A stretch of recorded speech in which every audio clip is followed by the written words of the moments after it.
American Jews fight about a lot of things. They fight about Israel, they fight about politics, they fight about culinary things, they fight about religious things. But there's one thing that a lot of American Jews agree on, and that's Seinfeld. American Jews of a certain age, at least. And I'm not one to start quoting episodes. I want to cite a post-Seinfeld episode.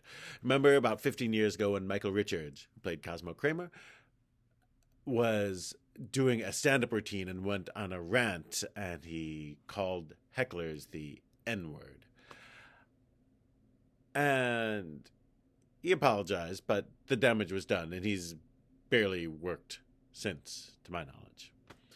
Now, I'm not here to defend that, and I'm not here to complain about cancel culture. Maybe shouting the N-word at people is a justified way of having your career effectively end. I'm just saying I thought about this episode this week when I read a piece in theatlantic.com by Joshua Malina, the character actor who's on The West Wing, and he mentions that Mel Gibson is in talks, reportedly, to direct Lethal Weapon 5, count them 5. And of course, Gibson is well known for shouting deeply anti-Semitic things and other racist things as well, by the way. But primarily he's known for his anti-Semitism. Why is it? Why is it that he still gets to work? I suspect that there's a societal default of treating anti-Jewish bigotry as less serious than anti-black bigotry, when in fact they're both bad and both deserving of punishment. And today, as I'm recording this, it's December 10th. It's the second anniversary of the murderous rampage in Jersey City, when 3 individuals were killed either because they were Jewish or they were non-Jews working in a Jewish store. We can't give a pass to the Jew haters because it has real world consequences.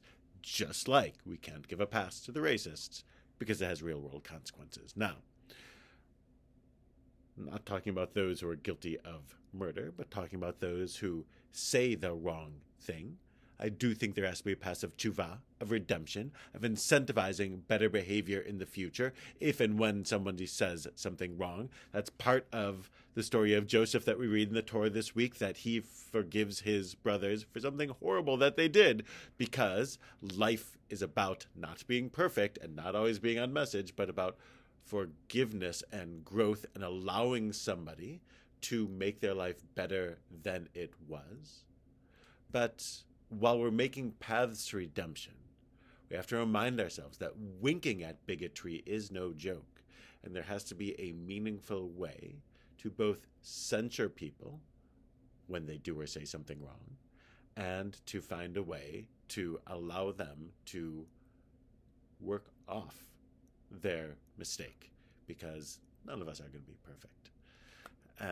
This is true whatever the form of bigotry is, and it is worth our being aware that there is no form of bigotry out there that's worth just winking at and giving a pass to. Shabbat Shalom.